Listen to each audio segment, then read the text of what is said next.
G'day trippers, my name is Donato and welcome back to this week's Walk and Talk update, where I'll be taking you through what happened during week 6 of my London marathon training. Oh, let's go. But before I go into the detail of what happened through week 6, and it's been quite a traumatic week. If you are new here, please do subscribe, give a thumbs up, and if you are old here, give thumbs up, leave some comments about what's been happening this week, because as I say, it's been for me quite a traumatic week in many ways. But let's move on. Welcome back, guys. Yes, week 6, what happened last week for week 6 for London marathon training. And just to add on, it's what, 4 weeks to go till 4 weeks yesterday, because today is Monday. 4 weeks yesterday, that will be London Marathon race day. So you're probably wondering, if you are new, how is it I can train for a marathon in just 10 weeks? And well, yeah, if you've been following me for a while, this is off the back of 6-8 months of 70.3 Ironman training. So I'd already reached a certain level of fitness, and this 10 weeks is just to get the sharpness back in, focusing on being able to do the endurance running. But the week was going to plan, but then I had another, you may recall about 4 weeks ago, I had to skip a long run on the Sunday because I woke up with what I've now spoke to a doctor. I've just come back from a doctor's appointment this morning. So I've physically seen the doctor. It's the first time I've physically seen a doctor in about 4 years. So with COVID and so on, it's normally telephone appointments, and then if they need to check you over, then they bring you in, and that's what they've done this morning.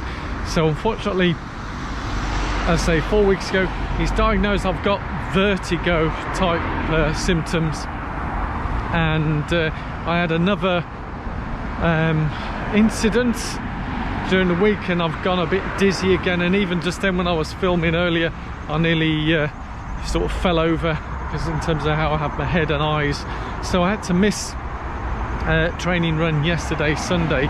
Thankfully I'd switched the training about, so I'd done my long run on the Saturday, but yesterday missed out the session that I was supposed to be doing. So but I feel a lot better now, having rested, and I try and practice what I preach, and rest is important. And yeah, so I had a rest, felt a lot better.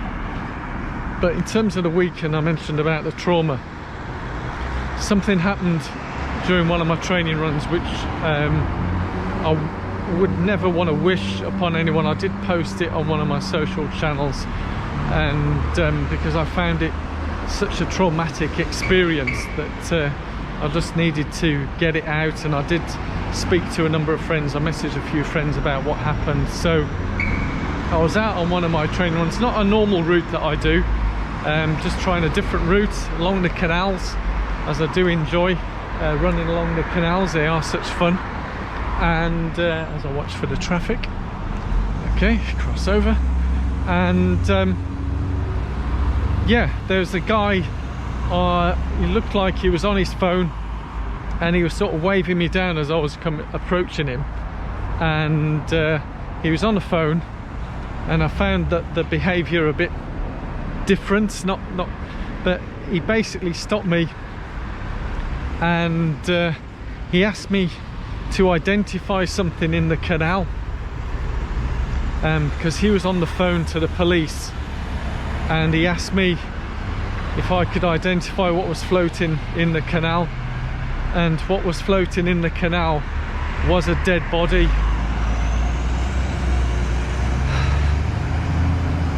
And just now speaking about it, I'm just going all tingly and horrible. It was such an awful thing to see.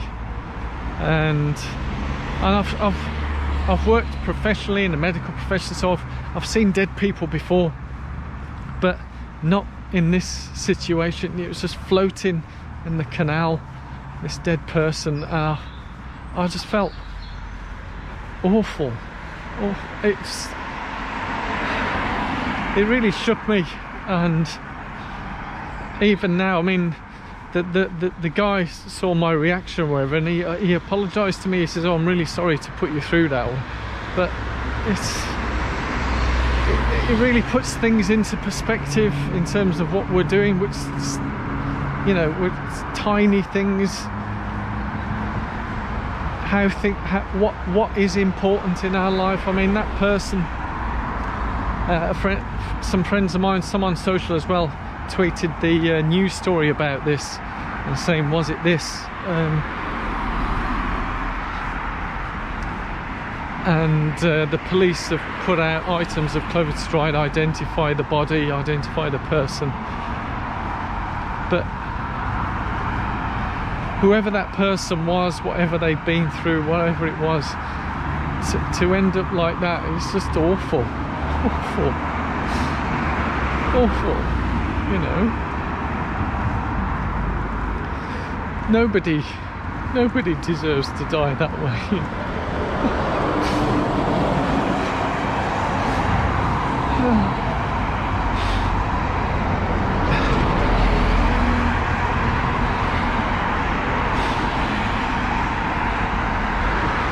Yeah, I just wanted to share, I count my blessings. I mean, this vertigo what I've got is nothing, you know. The sicknesses that we may have, the setbacks that we may have, the injuries is nothing. We have our lives. We're here to live a life and make the most that we can each and every day, and that's what I endeavour to do. And I just love the support and encouragement you guys give, and the feedback is fantastic. And may that person rest in peace. And, you know, thoughts, prayers, whatever you may believe in. Yeah, not the kind of weekly update you're expecting, were you? Not for me either. And as I say, I wouldn't want to wish that upon anyone. I don't want to have that again, you know. And I'll continue. So I'm resting up today. Obviously I rested yesterday, I'm resting up today, and see how I feel for tomorrow's session. But with this vertigo, it's hit and miss how I feel in the mornings or the day, whether I can get the runs in. But fingers crossed. The doctor's given me some drugs or whatever, but that sort of makes you drowsy, or can make you drowsy. It will go, and hopefully it will go in time, so I can at least put in some kind of decent effort at London Marathon, and maybe get back ready for Yorkshire Marathon 2 weeks later, which will be the A race. So yeah, let's see what pans out. And yeah, so more now than ever, I really appreciate the health and fitness that I have, whilst I've got these absolute first world minor problems with vertigo and whatever injuries, niggles we may be all be going through. But let's just keep looking forward ahead, looking forward to the future, for better days, better times. And I wish you all a happy, healthy day wherever you are in the world, and I'll look forward to giving you an update later this week. I have got a video coming out that I'd already pre-recorded, because I had a bit of a shock, and we'll keep this light-hearted. It's about, is it good to run with a hangover? Yeah, I know. So that'll be a video coming out later this week, and yeah, you might be pleasantly surprised with the results. I did run a survey, as over 200 people answered that survey, and you might be surprised with what the results are or aren't with that. So thank you so much for watching, listening. I really do appreciate it. Thumbs up, subscribe, all that jazz. As you know, it really helps the channel, and it makes me feel good, because at the end of the day, we're here to help each other and be good and feel good, because we don't know when this will come to an end. And today I don't want this to end. Let's just keep going, guys. Yeah, onwards to breakfast. Yeah, take care, guys. Love you out.